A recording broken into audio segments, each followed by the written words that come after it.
Hello everyone, welcome to LifeMantra, where you get bigger ideas for better life. Here's the little Robert Kiyosaki, who went on to become a very rich man in the future. How? Because he learned many important and untaught things about money from his rich dad that his poor dad couldn't teach him. His poor dad had PhDs, but his rich dad never cleared his 8th grade. But one always had financial problems, and one went on to be the richest man in Hawaii. Before moving on with this video, I would like to tell you there's an introduction video of this video, so please watch that video first by clicking here and then come back to this video. Also, please don't forget to subscribe. Okay, let's start. Most of our dads are poor dads, and same is the case with mine. They cannot teach us the things about money that rich dads can. Not because they don't love us, it's because they simply don't know about it. They can just teach us how to be poor. But we can learn from Robert Kiyosaki, who learned from his rich dad. The whole idea of getting rich is surrounded around the two words, assets and liabilities. Now forget what you have learned about it from your accounting classes or from anywhere else. We are going to define it in very simple terms. An asset is anything that puts money in your pocket. And a liability is something that takes money out from your pocket. Anything around you or anything you have can be an asset or a liability. If you have a house and it takes $1,000 per month from your pocket, then it's a liability.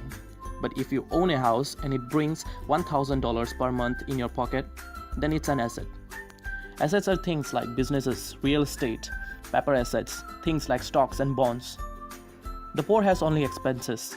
The rich buy assets, and the middle class buy liabilities that they think are assets. People around you will always advise you to try hard and get a good job. After you get a good job, you work hard and make some money. Then you buy a house for you and your partner. You buy a new expensive car, an expensive phone, etc. Now let's take a closer look at the things that you have bought. The house, the expensive car, the expensive phone, all will drive out money from your pocket every month. You have actually bought liabilities which you thought were assets. The thing about getting rich is that you must buy assets. It doesn't matter how much money you make from your job. If you buy liabilities, they are going to take out money from your pocket. Your friends may admire the new BMW car and the iPhone X that you have recently bought, but you'll never be actually rich. If you don't understand assets and liabilities, there are very high chances that you are going to buy liabilities. Now, there's no wrong in having a job. You must have a job. But just make sure that most of your earnings are used to buy assets rather than the liabilities that look like assets. And eventually, when you acquire enough assets, you won't need your job anymore.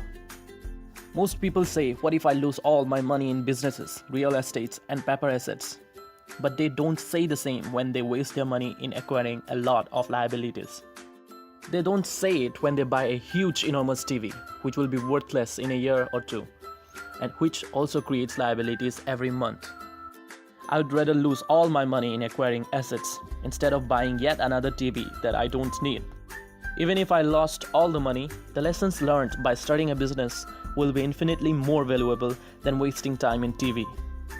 Now here's another thing about getting rich.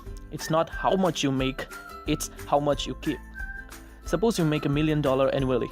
But if you had to pay 50% of it as tax to the government and use the remaining to buy liabilities, then you will be an idiot to say that you make $1 million. Most of the employees in today's world have to pay almost 50% of their hard-earned money as tax to the government. You get taxed when you earn, you get taxed when you spend, you get taxed when you save, and even you get taxed when you die. On the other hand, people working from the assets quadrant sometimes pay 0% tax to the government. Here's a short history about taxation. In the past, there was no system of taxation.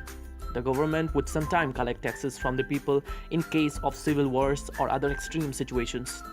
But eventually the government understood that people were idiots and that they were willing to pay taxes. The problem was when the greed of the government increased, and so did the number and the amount of the tax. But the rich easily found out their way out of the system, and left behind were the poor and the middle class, who are still suffering. That is why Warren Buffett pays lower tax than his secretary. You must be out of your mind if you want to pay most of your hard-earned money to the government. So, the whole idea is to understand the differences between assets and liabilities and buy the assets. I'll be back soon with yet another video, so please don't forget to subscribe for more bigger ideas for better life.